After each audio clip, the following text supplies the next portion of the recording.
The book is The Reign of Quantity and the Signs of the Times. The author is René Guénon.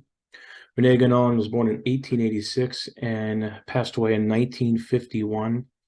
He is considered to be one of the founding fathers of the traditionalist school of the 20th and 21st centuries. I'm not going to get too far into depth in what traditionalism, also called perennialism, is. I will read from the back of the book. I'll talk about why I'm covering this, and I'm going to actually look at a chapter in the book today. René Guénon was one of the great luminaries of the 20th century, whose critique of the modern world has stood fast against the shifting sands of intellectual fashion. His extensive writings, now finally available in English, are a providential treasure trove for the modern seeker, while pointing ceaselessly to the perennial wisdom found in past cultures, ranging from the shamanistic to the Indian and Chinese, the Hellenic and the Judaic, the Christian and Islamic, and including also alchemy, Hermeticism, and other esoteric currents. They direct the reader also to the deepest level of religious praxis, emphasizing the need for affiliation with the revealed tradition, even while acknowledging the final identity of all spiritual paths as they approach the summit of spiritual realization. So, in a nutshell, what the traditionalist school would say is that there is an overarching, ancient, primordial, prehistoric, esoteric tradition, spiritual truth, infinite truth, that at one point in our distant prehistoric past, all mankind had access to through legitimate spiritual authority, what we could call priesthood. And that over time, this began to be lost, but then was scattered throughout the world or has come down to us in differing exoteric or external practice. So you have Hinduism, Buddhism, traditional Chinese religion, Judaism, Christianity, Islam, okay, etc., what they would call the major orthodox religious schools. And so it would exclude certain other things, but the major traditions of the world, what the traditionalists saw, in which thinkers and philosophers and spiritual writers have seen, going back even before them, was that major world religions share some real significant commonalities, which makes sense because truth is truth. Now, as a Catholic, as a Christian, specifically as a Catholic, I cannot subscribe to the traditionalist school in the way that Guénon would describe it. I can't go into that fully.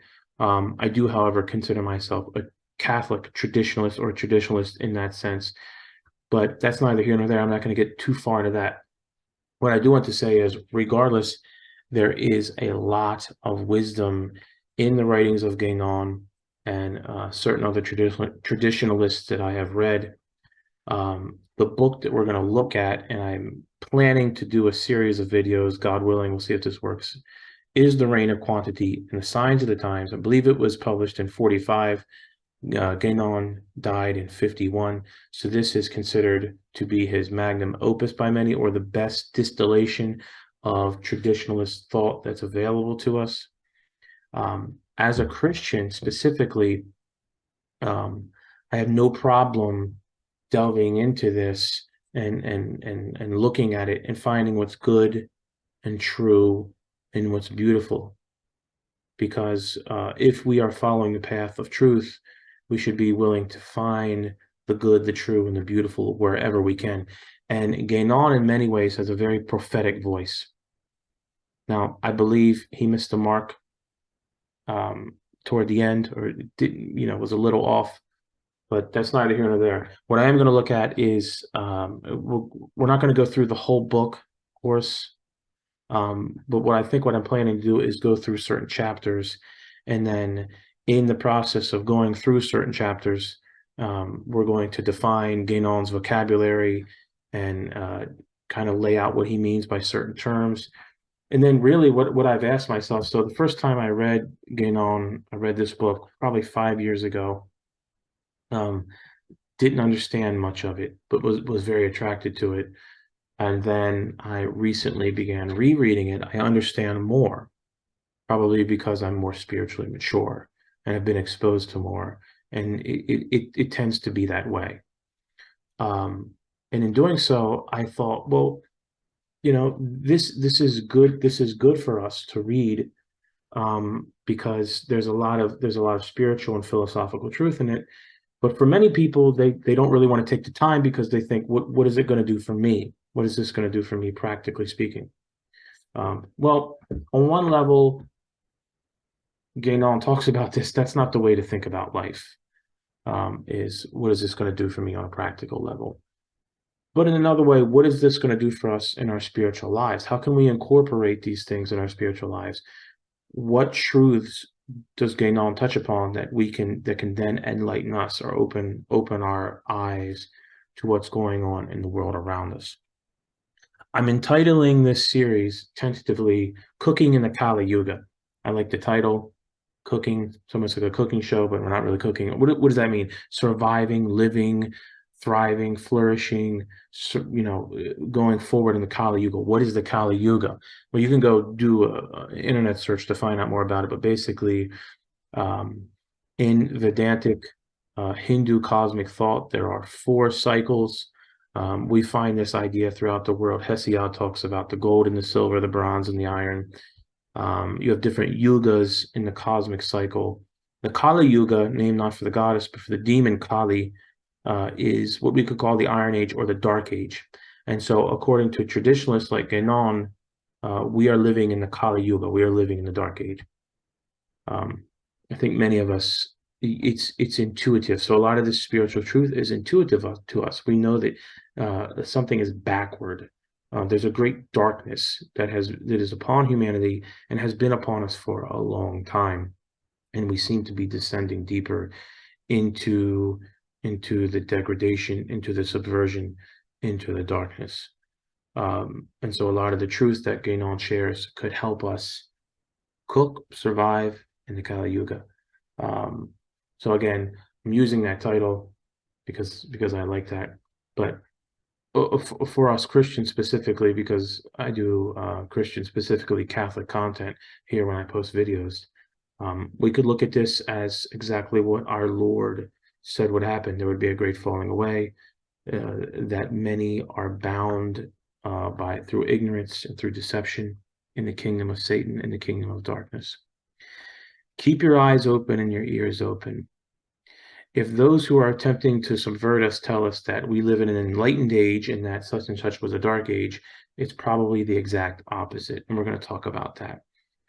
We live now in the modern times. So according to Guénon, this began sometime around the 14th century, sometime about the end of the Middle Ages.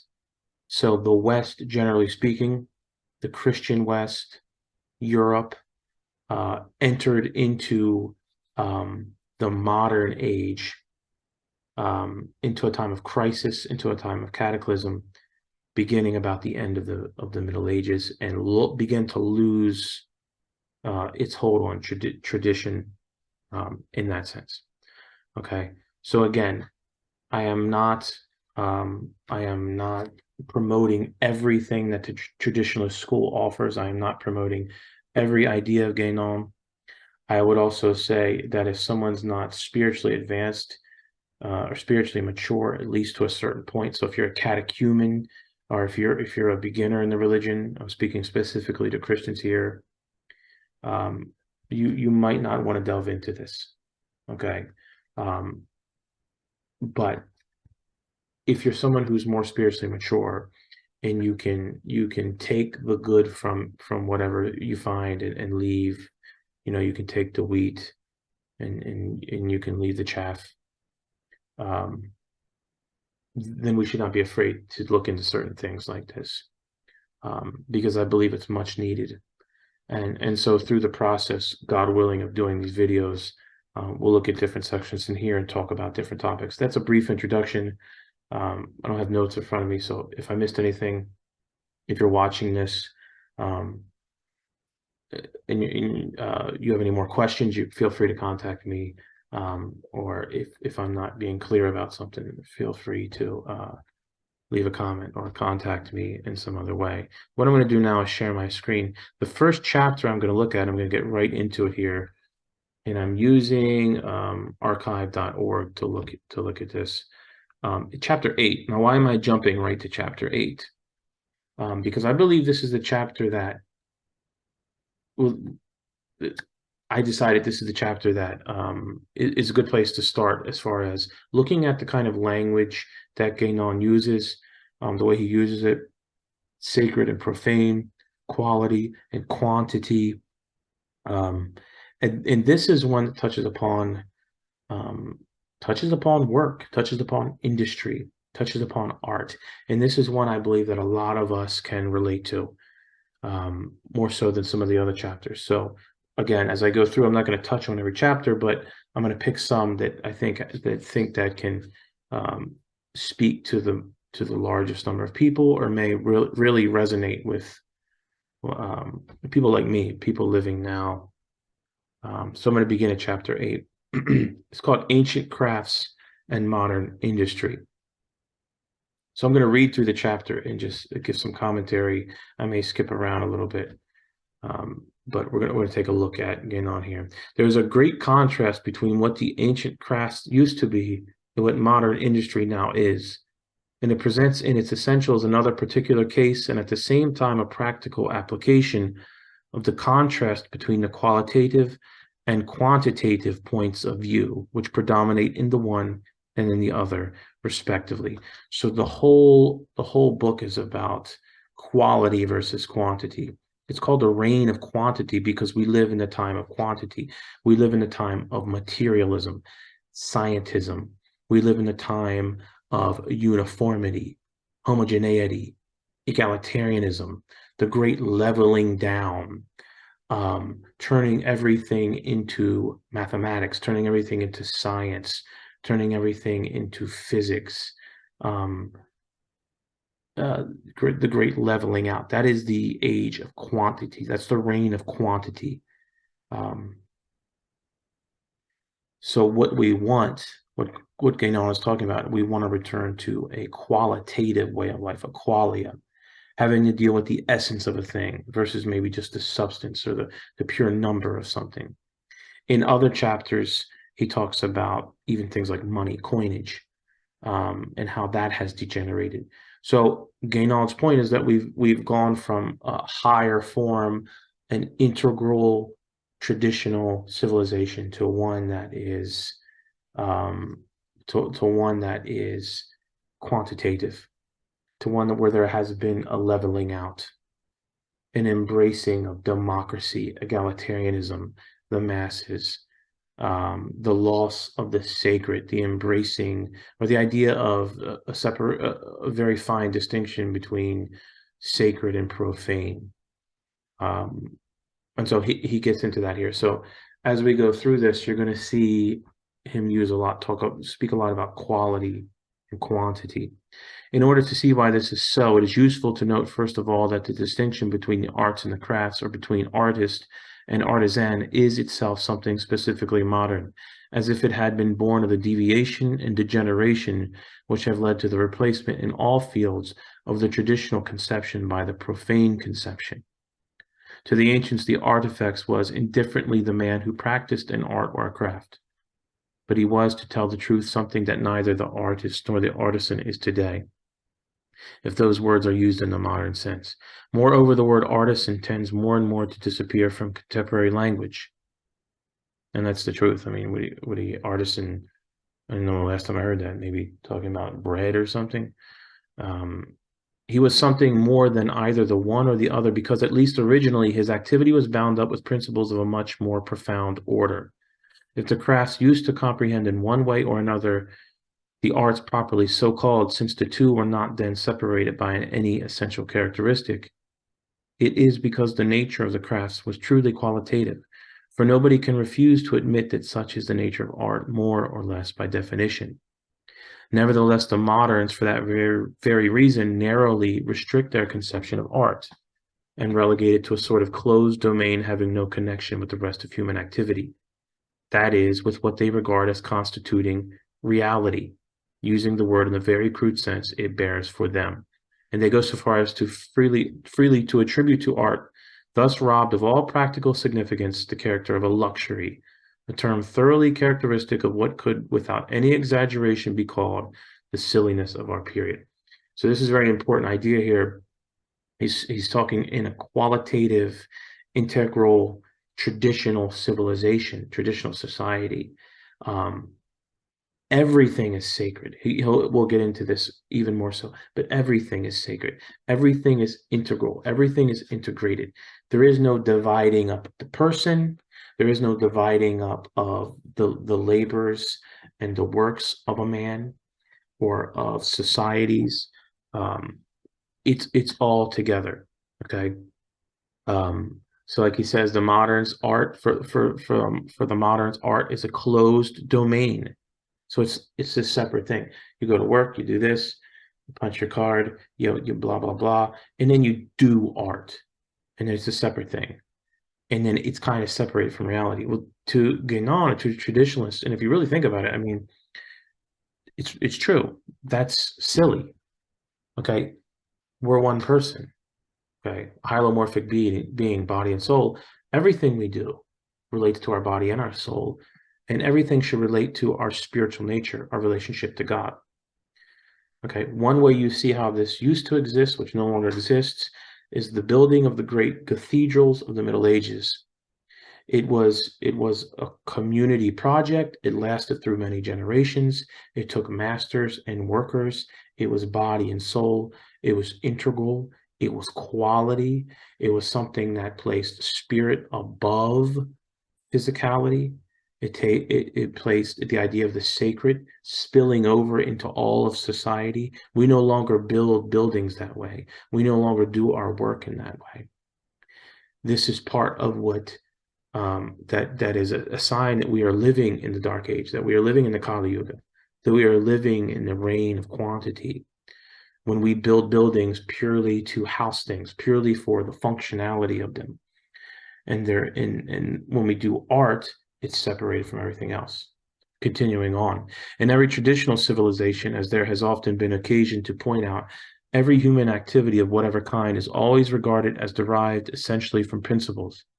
This is conspicuously true for the sciences, and it is no less true for the arts and the crafts. And there is, in addition, a close connection between them all. For according to a formula postulated as a fundamental axiom by the builders of the Middle Ages, ars sine scientia nihil, which basically is art without knowledge is nothing. Or art without theory, without practice, without knowledge is nothing. The science in question is, of course, traditional science, and certainly not modern science, the application of which can give birth to nothing except modern industry. So we get into industry. Guénon's point is all of what we call science post-enlightenment. Everything has been reduced down to physics, and everything seems to be for the propagation of industry. And we'll get into this a little more, but the point of industry then is to spread the reign of quantity through the world, and it turns men and societies into industrial units.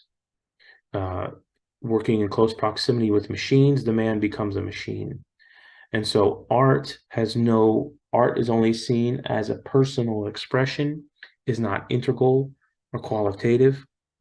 And then it's seen as it's devoid of knowledge, and that all knowledge is devoted to the maintaining or the propagation of industry.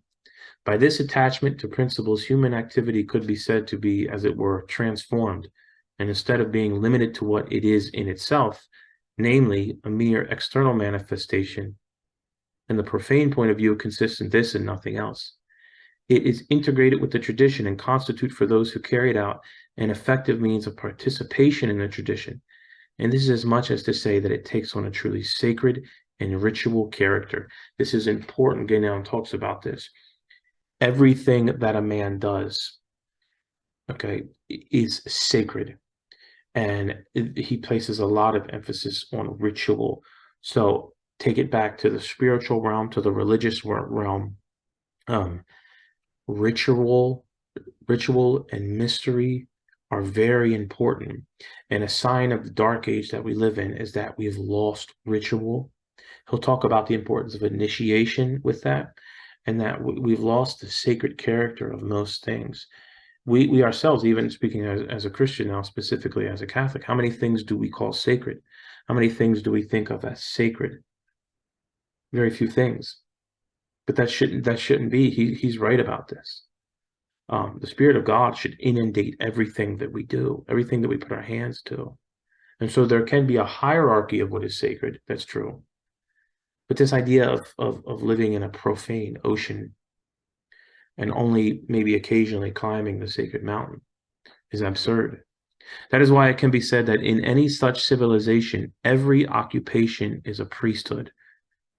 But in order to avoid conferring on this last word a more or less unwarrantable extension of meaning, if not a wholly false one, it must be made clear that priesthood is not priesthood unless it possesses something that has been preserved in the sacerdotal functions alone, ever since the time when the previously non-existent distinction between the sacred and the profane arose. Very important point here again. In any traditional civilization, every occupation is a priesthood. Every occupation is undertaken with a priestly quality. Why? Well, first of all, authority comes down to you through a legitimate spiritual authority. And so you work your way up toward God, toward the divine in your work. You build up whatever you do. And I'm going to use a word here we don't often use nowadays, but a caste, whatever caste you're in, or whatever word you want to use, whatever your role is. Okay, you undertake what you do, whether you're a farmer or a craftsman or you're a noble of some kind, you're a leader, whatever you are. You undertake that as a priest. And this is especially true, and we still have this in Christianity, although I wish we had it more, the idea that the father is a priest in the home, in the household. But then, as he says, priesthood is not priesthood unless it possesses something that has been preserved in the sacerdotal functions alone. So there is a priesthood per se, but every occupation then becomes a priesthood. Now, can we say that about ourselves currently? I don't believe so. And this is a problem. It has led to a great amount of degradation in our families and our society. If you think about it, what do we spend the most amount of time doing? For most of us, it's going to our job, it's doing our work. Do we think of that as a sacred function in any way? For most of us, no. So we spend the majority of our time when we're not sleeping doing something that we think of as profane. And why do we do it? Well, for money, monetary gain. That's pure quantity. That's the reign of quantity. To see what is meant by the sacred character of the whole of human activity, even if only from an exterior or, if preferred, exoteric point of view, it is only necessary to consider a civilization like the Islamic or the Christian civilization of the Middle Ages. It is easy to see that in them the most ordinary actions of life have something religious in them. So again, hearken back often to the Middle Ages. I myself personally believe that we do live in a little dark age. We've been living in a dark age since the decline of the Middle Ages. And I think that actually within recorded history, the height of human civilization is the Christian civilizations of the Middle Ages. The middle and the high Middle Ages. And so it is easy to see in these societies that everything has something of the religious in them. Okay, this is one of the things that's so disturbed the Protestant reformers, which we'll probably get into that in a separate video, Protestantism, but also then the rationalists, the thinkers of the Enlightenment era. Okay, we have that has come down to us even in this day in our society as Americans. The idea that if you told the average American, even a so-called self-styled conservative, um, should every area of your life have something of a religious in them, they would balk at that. They would think of that as ridiculous. Well, this is because they've been inundated. They've been subverted, and they've been inundated with the reign of quantity, which is the idea that society and life is not supposed to be integral. It's supposed to be divided up, and somehow you have the profane and the sacred. You have what you do for yourself and for your money and for your own fun, and what you do for God or your family and all this, and it's separated. This is not the way human beings are meant to live. In such civilizations, religion is not something restricted, narrowly bounded, and occupying a place apart, without effective influence on anything else, as it is for modern Westerners, at least for those who still consent to admit religion at all.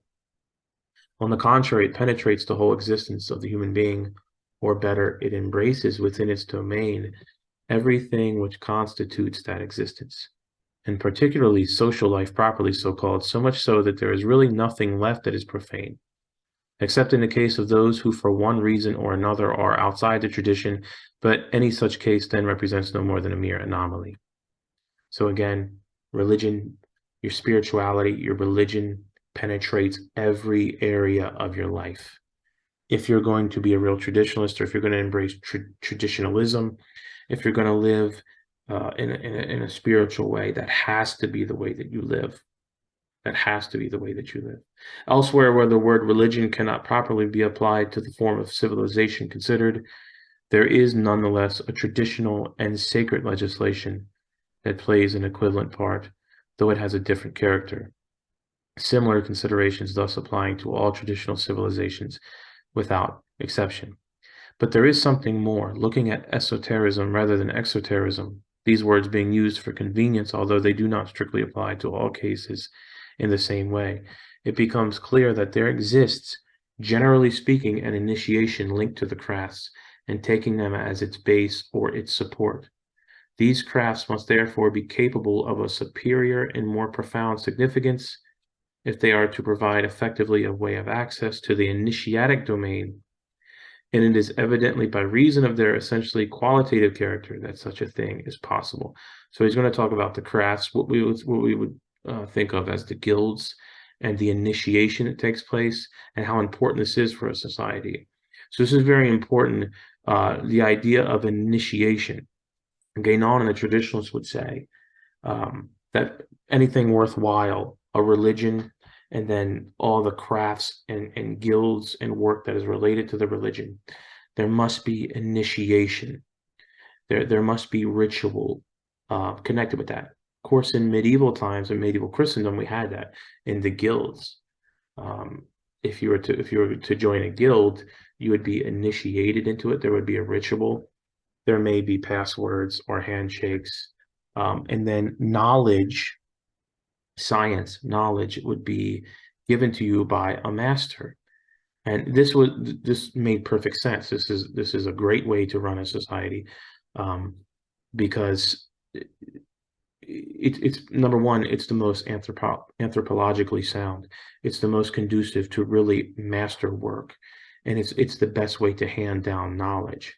And so the idea of initiation is very important to Guénon, and we've lost that. It's barely around, but he's going to touch more upon that. The notion that helps most toward an understanding of this point is that which the Hindu doctrine calls Svadharma. In itself, this notion is entirely qualitative, since it implies the accomplishment by every being of an activity conformable to its own particular essence or nature, and thereby eminently conformable to order, or rita, in the sense already explained. And it is this same notion, or rather its absence, that indicates so clearly where the profane and modern conception fails. Indeed, according to the modern conception, a man can adopt any profession and even change it to suit his whim, as if the profession were something wholly outside himself. having no real connection with what he really is, that by virtue of which he is himself and not anyone else.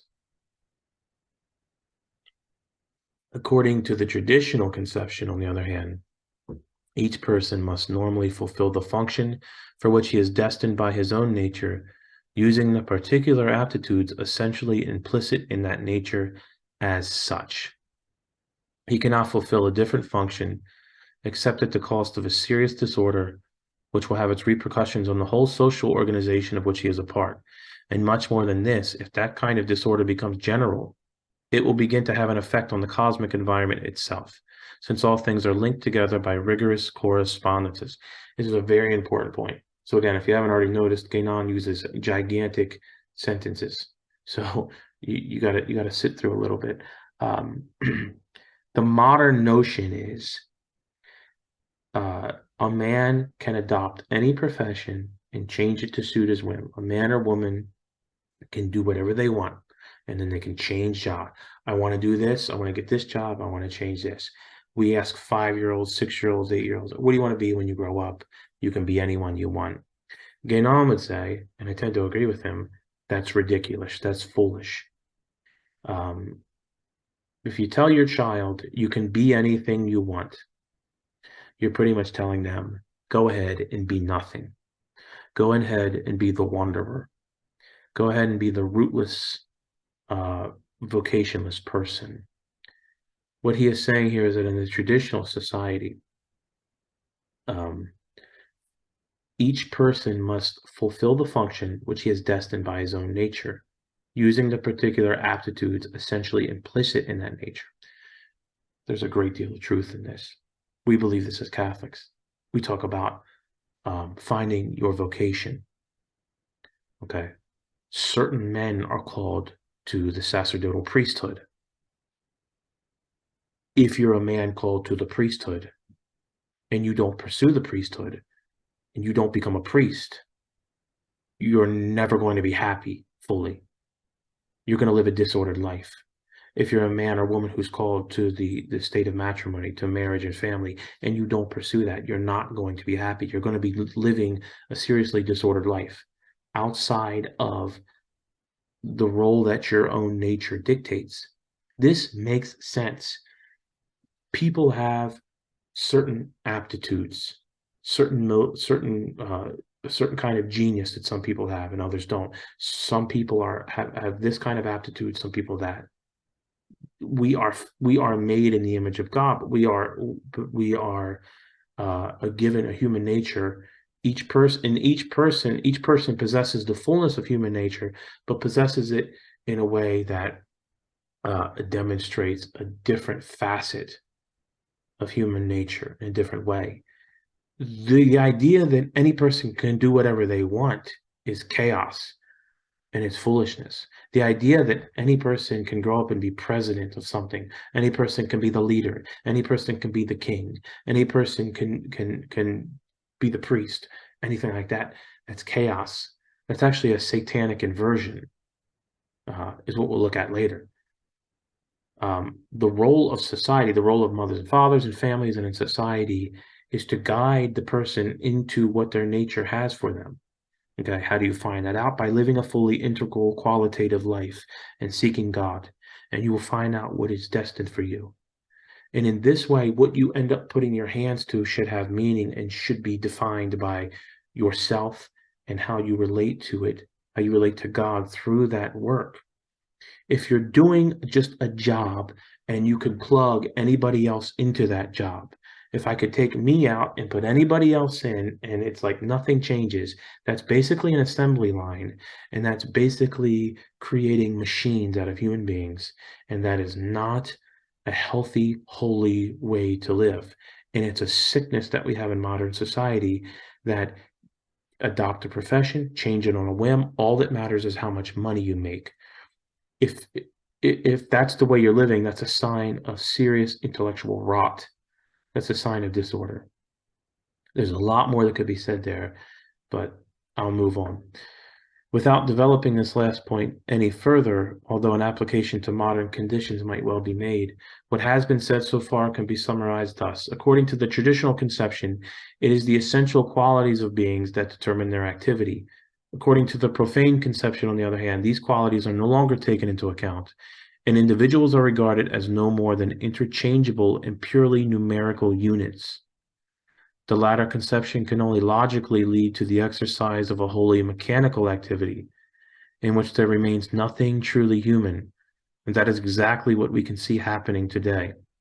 It need hardly be said that the mechanical activities of the moderns, which constitute industry properly so called, and are only a product of the profane deviation, can afford no possibility of an initiatic kind, and further, that they cannot be anything but obstacles to the development of all spirituality. Indeed, they cannot properly be regarded as authentic crafts, if that word is to retain the force of its traditional meaning.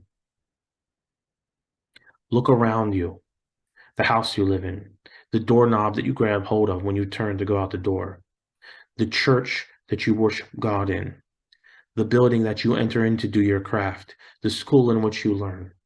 If they are purely functional, if you could interchange your church in a dentist office, except for maybe a few pieces of religious art, and not really notice the difference, you are not engaging with God in the way God intends you to engage with him.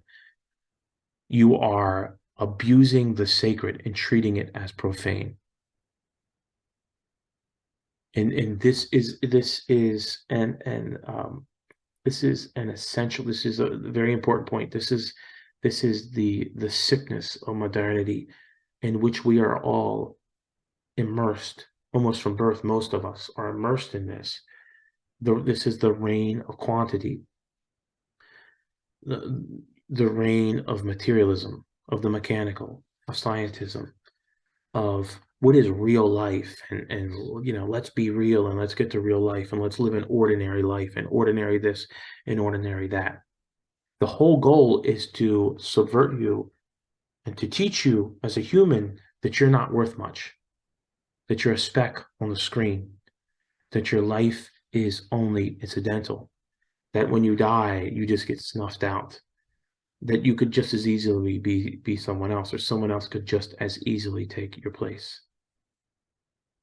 It wasn't that long ago in human history that we knew better than that we put time and love and in our soul into building things.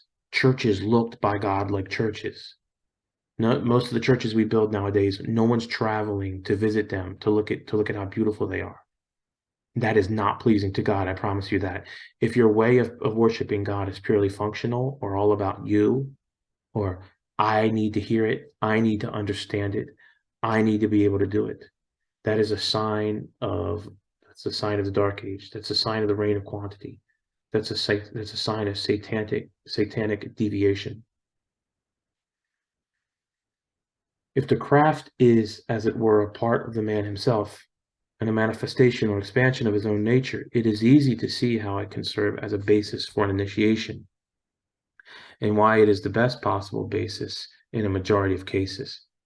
Initiation has, in fact, as its objective, the surpassing of the possibilities of the human individual as such, but it is no less true that it can only take that individual such as he is as starting point, and then only by taking hold, as it were, of his superior side.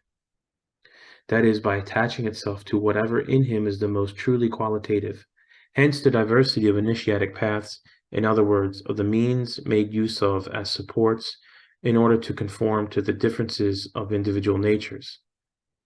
These differences become, however, of less importance as time goes on, in proportion as the being advances on its path, and thus approaches the end, which is the same for all. The means employed cannot be effective unless they really fit the very nature of the being to whom they are applied. And since it is necessary to work from what is more accessible toward what is less so, from the exterior toward the interior, it is normal to choose them from within the activity by which its nature is manifested outwardly.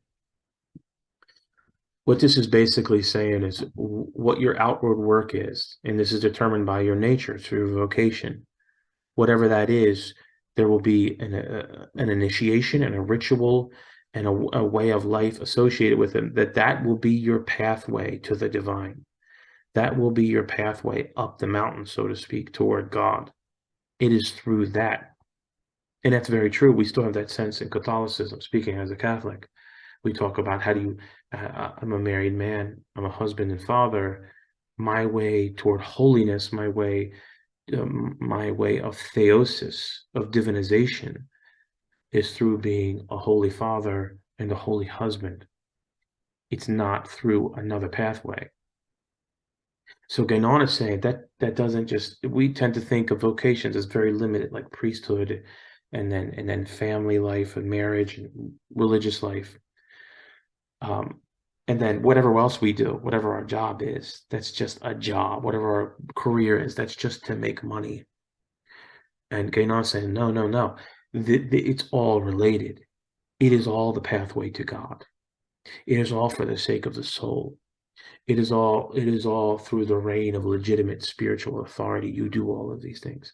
Everything is sacred. Remember, everything must be made sacred. If you're engaging in something that you think of, this is not sacred, this is profane, stop engaging in it. Or ask, how can this be made sacred? And if it can't, leave it alone. Get away from it because it's poisoning you.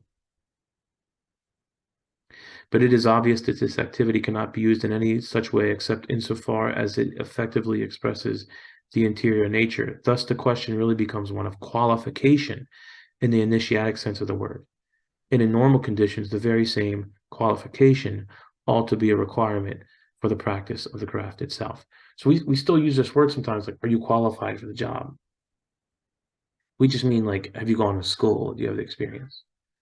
What Guénon is saying is, do you have the quality by nature for this craft?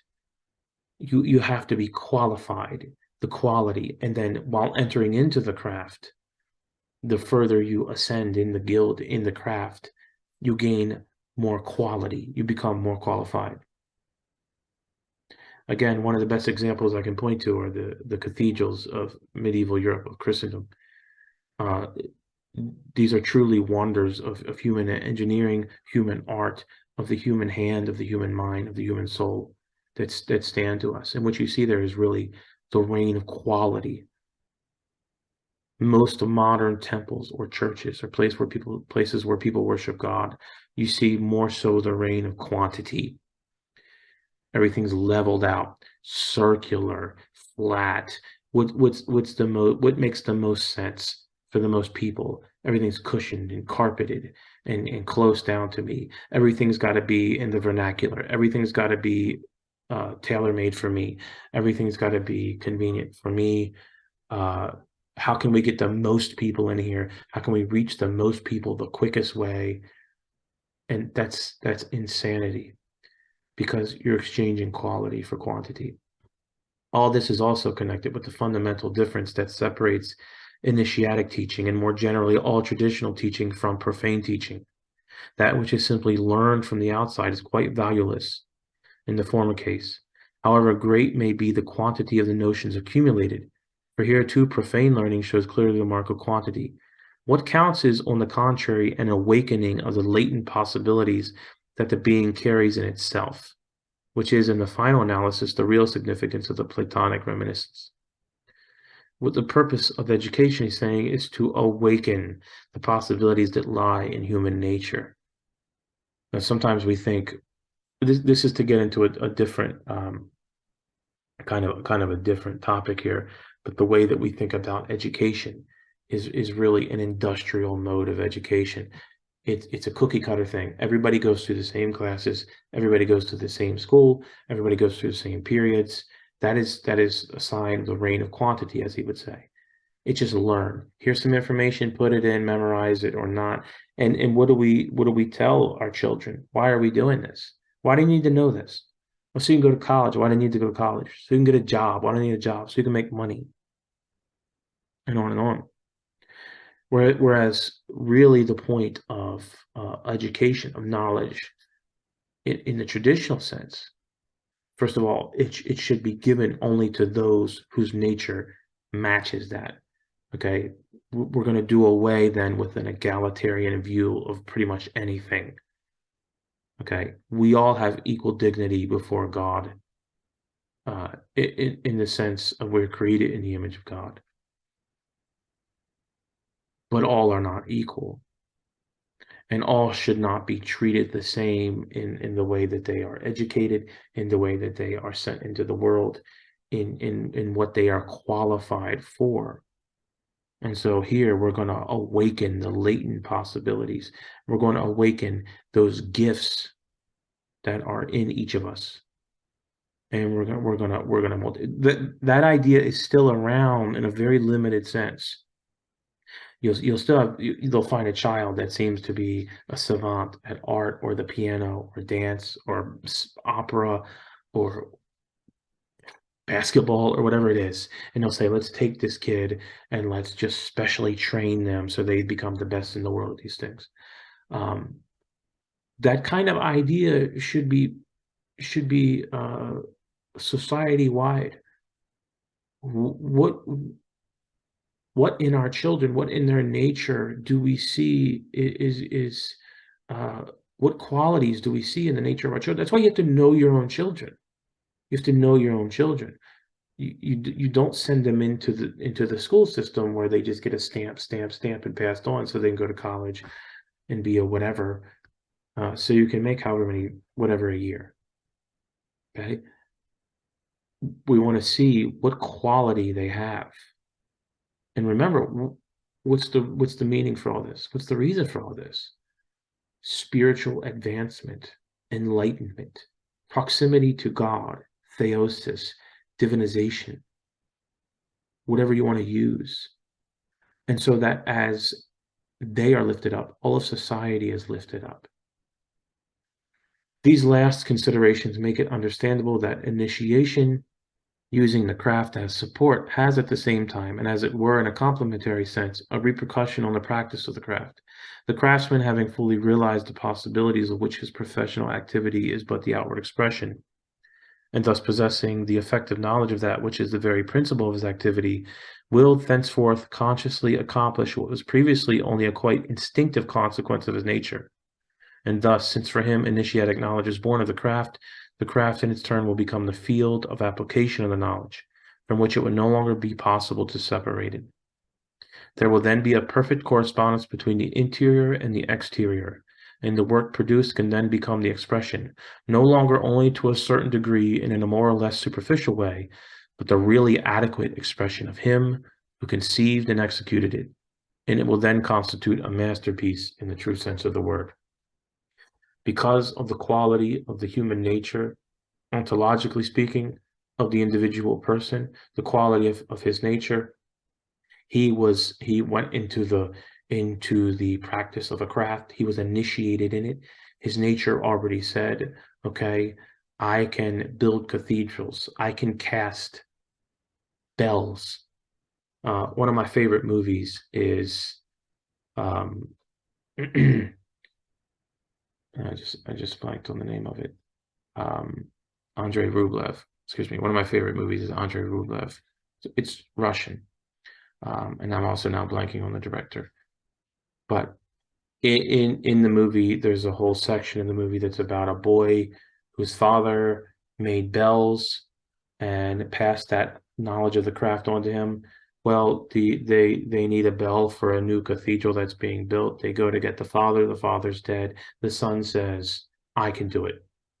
Now, the son's not really sure if he can do it or not, but he's either going to stay where he lives and die of the plague or starvation, or he's going to go with them, take a chance to make this bell and be greatly rewarded and be shown as the master that he might be, or he's going to have his head cut off because he lied about being able to make the bell. So the whole thing, they cast this giant bell, and then spoiler alert, after all of this, they ring the bell, it doesn't crack, and it's a great success, and he nearly faints from all of it. But that's a great scene because the boy learned the craft from his father, but he had to put it into in the act of doing it, of directing those around him how to make the bell and to cast the bell, and how it's a huge work that went into it, moving earth and all of that. What we came up with at the end, what he came up with at the end, when they rang the bell in the cathedral, was a masterpiece because he was a master.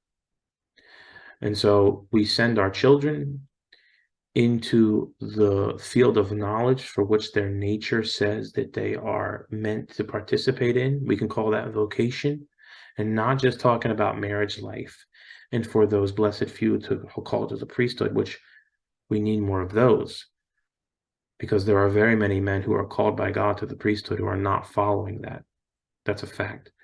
But we're talking about whatever we put our hands to in the earth or in the crafts or whatever we're making, however we're doing. We're initiated into that, and then the latent possibilities of our nature are brought forth. And this is the purpose of schooling. It's not just to teach you, it's not just to fill your head with things to memorize. It's to help you become a master at whatever you're supposed to do. And then in the practice of the craft, there comes a point at which it's like the man and the craft are one, and there is no separation. There is no separation. The man becomes the cathedral, and the cathedral is an extension of the man, but it's all for the glory of God. Now, what has happened is the degradation of art. Art is now seen as purely and exclusively subjective. It's a kind of egotistical expression of my own individuality. I remember seeing something like a banana duct taped to a wall or something, and that was supposed to be art. That's satanic. That's a subversion. Everyone knows that's not an expression of a real human nature. So the artist is a liar. Anybody who goes and looks at it and compliments it is a liar. And whoever spends money on buying it is a liar. And it's pure masturbatory egoism. It's just pure selfishness, pure quantity. It's irrational and it's satanic. There is thus no difficulty in seeing how far removed true craft is from modern industry, so much so that the two are, as it were, opposites. How far it is unhappily true that in the reign of quantity, the craft is, as the partisans of progress so readily declare, a thing of the past. So why can't we build beautiful cathedrals anymore? We could. Anybody who says we couldn't is lying. We have the land, we have the ability. We might need to dredge up the knowledge, but it could be done. No, it's just a thing of the past. Churches are now supposed to look like dentist offices with some shoddy artwork on the wall or whatever. Why can't our window frames and doorknobs be beautiful? Why can't our houses be beautiful? Why do they have to look like part of a beehive or a cookie cutter? It's depressing to people. It destroys people to place them in these units, which were mass-produced in less than a year, and have no quality to them, no beauty to them. The workman in industry cannot put into his work anything of himself, and a lot of trouble would even be taken to prevent him if he had the least inclination to try to do so. But he cannot even try because all his activity consists solely in making a machine go, and because in addition he is rendered quite incapable of initiative by the professional formation, or rather deformation, he has received, which is practically the antithesis of the ancient apprenticeship, and has for its sole object to teach him to execute certain movements mechanically and always in the same way, without having at all to understand the reason for them or to trouble himself about the result. For it is not he, but the machine that will really fabricate the object. So again, the man has become the machine. The man cannot place anything of himself into his work. Even if he wanted to, he would be prevented. And even if he wanted to, he can't, because the machine makes sure he's not. Now, this was published in 45, I believe. So Guénon saw the tail end of the Industrial Revolution, the rise of mass production. He saw how men were really becoming mechanized. He saw the deformation of cities. He saw the deformation of beautiful cities. He saw the rise of really satanic, awful architecture. He saw all of this. Now we may think that's a thing of the past. Like we're not working on most of us aren't working on the line anymore, on the production line. but are we working in a mechanical way? Is there anything of our soul, of our unique human nature, our unique expression of human nature going into our work? Are we teaching our children to glorify God in all that they do? Nothing should go into the mind. Nothing should be fed into the body that does not glorify God or cannot be used to glorify God. And glorifying God by glorifying humanity. The glory of God is a man fully alive. When man is glorified and divinized, God is ultimately glorified because he is the Father and the source of all glory. But it's like, no, just do the mechanical thing. Let the machine do it for you. And now we're living in the midst of the age, or the beginning of the age. I hope it doesn't turn into an age, but we'll see what happens, of artificial intelligence, something that Guénon may not have dreamed of in that way. And this is an expression of the reign of quantity in a way that I don't think we yet perceive. And it's interesting to theorize or consider in what direction that could go, because now we're dealing with something wholly new. Or we could be at the end of the Kali Yuga, and there could be a spiritual awakening. And we'll see. Servant of the machine, the man must become a machine himself, and thenceforth his work has nothing really human in it, for it no longer implies the putting to work of any of the qualities that really constitute human nature. The end of all this is what is called in present-day jargon mass production, the purpose of which is only to produce the greatest possible quantity of objects, and of objects as exactly alike as possible, intended for the use of men who are supposed to be no less alike. That is intended the triumph of quantity, as was pointed out earlier, and it is by the same token the triumph of uniformity.